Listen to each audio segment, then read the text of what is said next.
Hi everyone, it's Niamh here and welcome to my art journaling channel. Today we're doing a page using lace cut quotes, or paper cutting a quote out of a page. So these are 2 pages that are in my Use It Up journal. I had a lot of paint left over from a project and I painted up 2 pages in red and turquoise, which are my 2 favourite, my colour combination that I really love. So this is a technique that I learnt from Tracy Scott, or saw Tracy Scott use, who's from Paper Artsy. And it just seems so obvious, but it's not really something I'd done much of before. And basically what it is tone on tone stamping. Now she did it black with black stamping over the top and it looked amazing. And I'm doing it with the colours of the red, and I'm going to do it with the turquoise as well. So you can kind of see you've got that wet look in the background. It kind of looks, when up close, it looks like it's been embossed with clear, or you've got that shine and texture in the background, but you don't necessarily see what's making it. Now on this page it's slightly more obvious because I couldn't match up the correct tone of blue. But you can kind of see how it just sort of builds up texture, and because it's tone on tone, you're not necessarily looking at the image so much, but more the colour and pattern across the page. So I continue sort of stamping out the background. These are the Tracy Scott stamps as well. So they've got these beautiful sort of scribbly, dotty, grungy type stamps, which I particularly love. I love anything that's got little dots and imperfections in it and scribbly lines, because it makes me think that I could maybe have a go at drawing something similar. I never do, but it makes me feel that I can.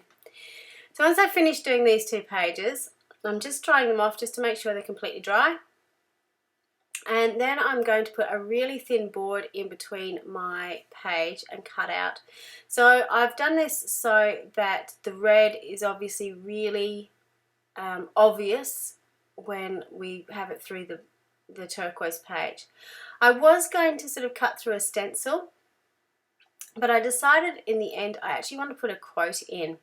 So I used one that I have sort of had floating around for a little while. Art is thoughts that you can see. Now I'm writing it out with a Stabilo oil pencil first, and this is the reason why I've done it with the Stabilo oil pencil.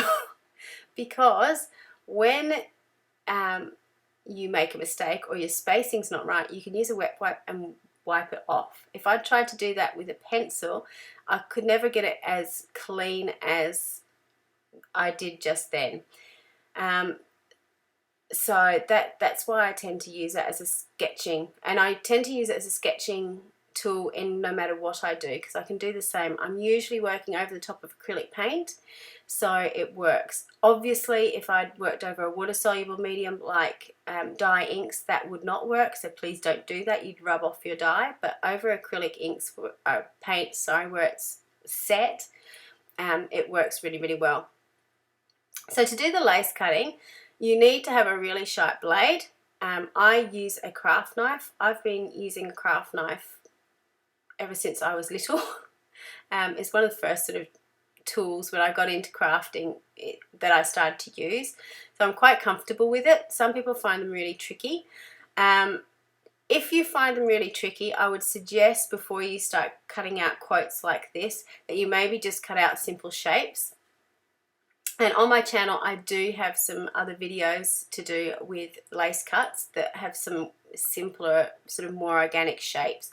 So maybe try those out first. But cutting out letters is lots of fun, and you can get some really cool techniques by doing that. You can also, if you're not confident with your lettering, you could certainly print something out of the computer and glue it down onto your page if you wanted to, and then cut out around it. That just means that you're cutting through a double layer of paper, so you may need to change your blades a little bit more often. You could also stamp out a quote and then cut out around that if that's something else you prefer. The Tim Holtz foam stamps are fairly chunky stamps that you could cut out around and make a really cool effect.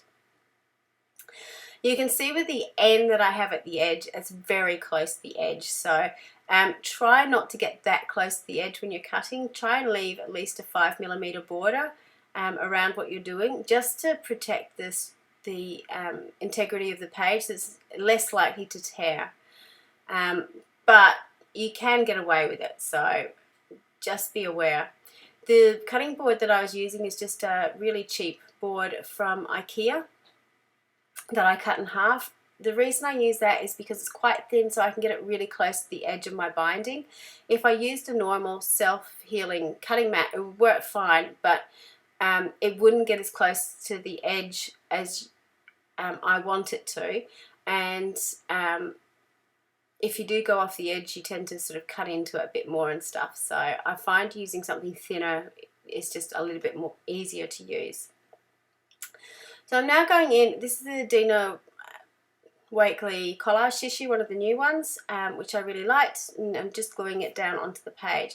Fortunately, there's a bit of glare from my light, but when it dries, you'll sort of see that image come up. There you go. And I'm just sort of smoothing it out so there's no wrinkles in it. And the beautiful thing about using collage tissues is you can actually see what's going on in the background. One of the things I love to do with any images of faces is to actually colour in the whites of the eye in particular. It just gives that a focal point to the page. Your eye just zooms in on any eyes that are on a page, and by highlighting that, it just makes it suddenly turn into a figure, not just a bunch of lines in the background. The other thing I really like to do with the collage tissues or faces is to get my Stabilo All pencil and do some scratchy lines over the top. That sort of trains my hand, because I'm not a portrait artist by any stretch of the imagination, to how someone else is drawn on it, so it gives me a bit of a practice, and it also brings a little bit more darkness into the page, so it looks a little bit more hand-drawn, I suppose. The final thing that I'm doing is just using a really quick doodly line around the edge, just sort of tie it all together. And I did glue that page down onto my red page. You could quite easily have that as a flap and have something else on the other page, but in this case I just decided I wanted to glue it down, particularly because with text pages in particular you can really only read it one way. And the final thing I did was went in with my white Stabilo, not my white Stabilo, my white Posca paint pen, and just a little bit of shadowing on the red letters. So that's the finished page. It was lots of fun to do. I would really encourage you, if you haven't cut into your journals, to have a go at doing it, and have lots of fun. Until next time, bye for now.